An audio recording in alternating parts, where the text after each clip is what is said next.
is a nurse going to be played here for Saloedi.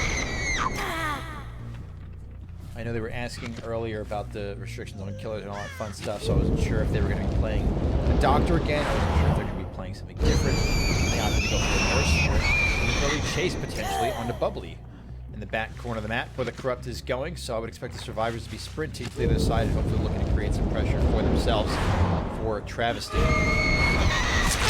Second blink does connect there with Blueby. I keep calling him Bubbly. It's not Blubby, it's Blueby. Okay, sorry about that. So Blueby, first blink and second blink will miss. So Blueby trying to spy as much time as possible. And Midas and Coolio unaccounted for on the map somewhere, probably doing some good stuff. Live actually did come through, but the nurse's blink is such a long distance it might not matter. So it was actually a good turnaround there for a Blueby to go ahead and protect that. Generator doesn't complete it, so that is going to be a point. Oh wow, that didn't go through the wall. So the survivors do get 2 points right off the bat with that early generator just being completed so quickly. Saloedi. They do get this down here, so we'll go ahead and update our points there very quickly. 2 points for the survivors. 1 point right now for the killer for Saloedi. Nico T did not play killer the first time. Is opting to play it in here, pulling out the nurse. Struggling is happening, but it's not going to be enough. We'll get plopped up on that hook right here to solidify the 2 versus 1 scoreline. And now Nico T looking for what is next. It's nothing at that generator. See if there's anything going on in this back corner. There isn't, but there's actually one over here in this back corner. So, although that generator getting completed is unfortunate, it does give him an idea of where some people are. And we will get an early hit off onto Coolio.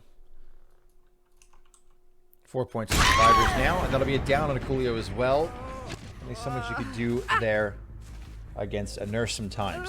Coolio's going down the hard way, and unhook him still on the opposite side of the map.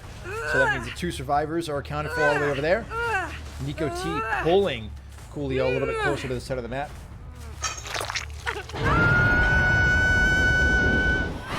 heading back in that direction. We'll update our points here. 2 points for the killer here. And it's 4 for Travesty. Travesty off to a solid start this time. Now it goes down really early there. Will that blink be long enough? No, actually holding on to it, opting not to use it. Going to go into the shack here. Actually, no, I think they're behind the rock, so a good turnaround there from Blueby. But if you're a killer, you've got to recognize that on the nurse that he likes to double back. Not going to be enough to get over that one. We'll hold off instead of blinking a second time. We did see the crow fly away over there, so it's actually he's a long distance away at this point in time. You're running by Blueby. Generator's probably being completed elsewhere along the map. We haven't seen Nia this game. We haven't seen Hamden this game. We've seen a bit of Midas, if at all. A lot of Blubby right now. Buying time. Clicking the flashlight once or twice saying you can't catch me. And even if you do, it's buying time. Second blink should actually let go of it too early. And so Blubby's going to be able to get away from that one as Nico T is starting to feel the pressure, I think, a little bit. He's really going far away. A generator getting completed. I would expect another one here to come any second now as well. I don't know why it wouldn't. And that generator actually gets blocked off. So we'll update our points here. It's going to be 6 points now for the survivors.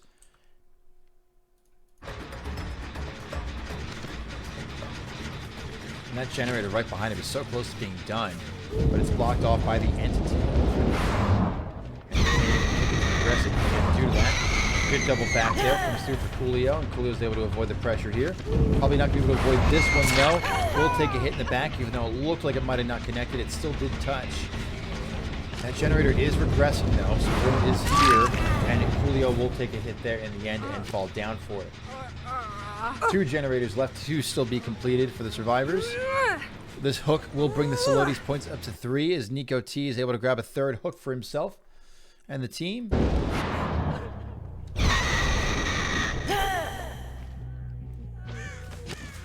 Blubby, Midas, and Hamdan still now on the map. Not sure where they're at, but they are powering through a generator somewhere. They are powering through generators somewhere. Nico T opting to go ahead and camp this hook a little bit here, it seems like. I would expect the generator to be getting finished up any second now, as one does, to bring the survivors' points to 8. So Nico looking like he just wants to camp out this kill. Get some points. Julio will probably end up falling down here in just a moment, but at what cost? I think it's a little late to kind of camp like this, maybe, because I feel like the other survivors just might be on another generator. They might just group up at this point. The thing is, he's able to go ahead and protect this one generator. I think he missed a skill check is what that was.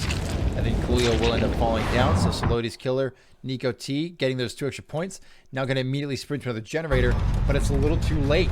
The generator got completed. As I said, I think it was too late to go ahead for a camp like that. That's something you want to do maybe a little bit earlier on if you want to. And now it is 10-5. This is the first time we've seen Hamdan playing Nia on the screen. Still haven't seen Midas pick up Kate. Must be Generator City over there. Hamdan takes a hit in the back and is running away from Nico T at the moment.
Sorry for the delay, but I completely understand what they did. And thanks to both teams for just understanding what's going on and then both saying, yeah, we're just going to restart. And that's exactly where we're at right now. So I appreciate the sportsmanship, and we're in the game.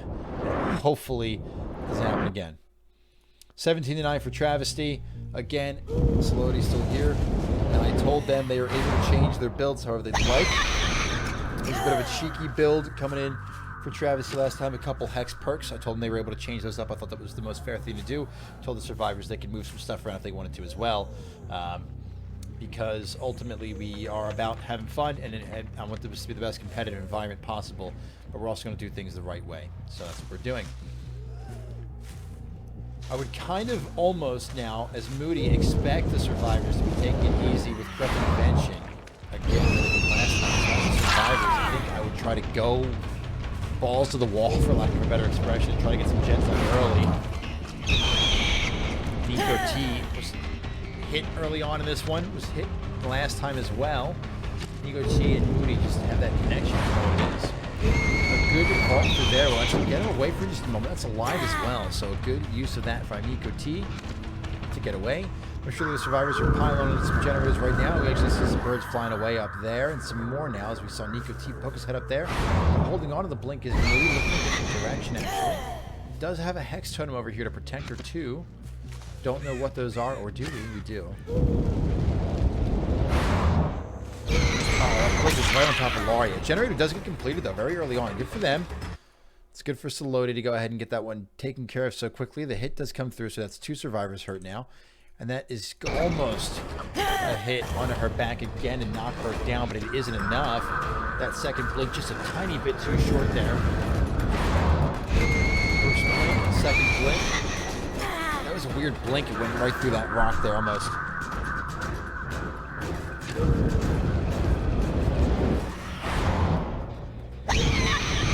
There's some progress on a couple different generators over here on this side of the map as well, so you can tell Saloedi's staying a little busy. We haven't seen some of the survivors, so they're doing a pretty good job now. This generator's got a little bit more progress on it. Kate was over here. I'm still not trying to give a shot. I've got to learn how to pronounce that name just for the next time, and maybe even tomorrow. We'll see. This is our other team that plays from Russia, which is awesome. We've got that kind of reach that we're having teams from here and there. It's been a lot of fun. In the meantime, though, some scratches over in this direction, but not any generator progress, which makes me think that we've got a survivor 2 maybe hanging out on top of here. We do find Kate here coming around the side. Do we get an early hit off on her? Can we get a second blinker? There are the survivors kind of hanging out back. So I was right. But Kate's still going to get picked off here just a bit. Flashlight blind doesn't come through. And Moody actually is going to walk away from that hook and then turn around back to it. So a good bit of a mind game saying, hey, you got a flashlight? I'll go this way. Forcing the survivors to leave. Recognizing, hey, you know what? I'll just turn right back around now.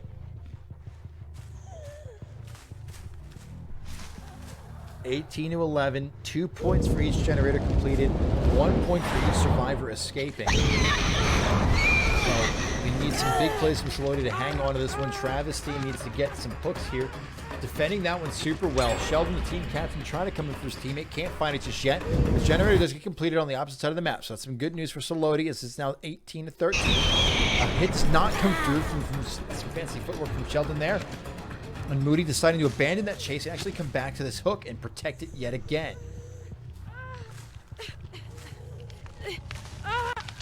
So still nobody in this area for the unhook just yet.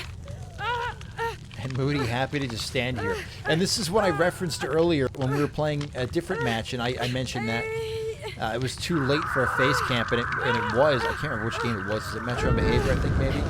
But standing here and camping now kind of makes sense when there's not many generators completed, and you can kind of guarantee that second hook state when you're so far in versus what happened there. So that second hook state does come out, so it's going to bring our points up from 18 to 19. The unhook does come through at the same time as the generator gets unhooked. The unhook comes through at the same time as the generator gets completed, so the score is creeping closer back in. It's now 19-15. And Moody on the nurse, playing conservatively, might start to get a little itchy here, depending on how the next few minutes go. And we're spending so much time on this side of the map protecting this one generator, but maybe that's the play. Maybe the play is to protect this 3-gen situation type deal. This brings me back to some of my comments earlier on in the first tournament of just do the math instead of playing to win the round. Maybe that's what they've done. We're not sure yet. Terrifier makes his first appearance, takes a hit. Might take a second one as well. There's actually 2 survivors over here. If you notice that, the kill just came through on Kate, who we just saw run out. So unless she had self-care or the med kit, I didn't see personally. There might be a 3rd survivor over here. A good turnaround from Jeff there, but the second blink still exists. Opting to not charge it up just yet. Waiting to get 2 again. First blink comes through into the tree, not far enough. We'll hold on to that first blink again. And now Terrifier. First time we've seen it, but making a good impact here, buying a bunch of time for the team here. Going to be a blink back through. This could be a hit, and it will be for Terrifier as he goes down. And Moody picks up another point for themselves with Team Travesty. Oh my gosh. I knew I was going to do it at some point. I was so proud of myself for not doing it yet. Here we are. 17 points now for Saloedi. And now the pressure has got to be on. If I'm playing the killer right now, if I'm Moody, I'm absolutely nervous at this point in time. Again, and a bonus point for every hook state not attained. And there are 9 points on the board still for this, plus the ones for escaping for each survivor, plus the last generator they had to get completed. Pressure needs to happen here, and it could come in the form of finding Nico T, the person who just played killer for Saloedi. Travesty looking for that one, can't find it here just yet. Hanging on, waiting for both blinks to recharge. The first one's back. Second one is now. We heard footsteps behind us. We've got to protect the generators here. The generators are in a 3-gen situation, so it's not terrible. All survivors are healed, except for Nico T, who takes a hit in the back. Might take a second one shortly thereafter. Goes in underneath. This place can be so tricky to navigate, but it's run well by Nico T. Not so much by Moody, who's a little bit distracted here, trying to figure out where to go. Where did Nico T go? We vault over this, then we'll blink over it, and actually go back to protect the 3-gen situation, which is the right call. This difference is this 3-gen is not a tight 3-gen. It's more of a line. It's not a triangle per se. And there's a lot of progress on this generator up here already.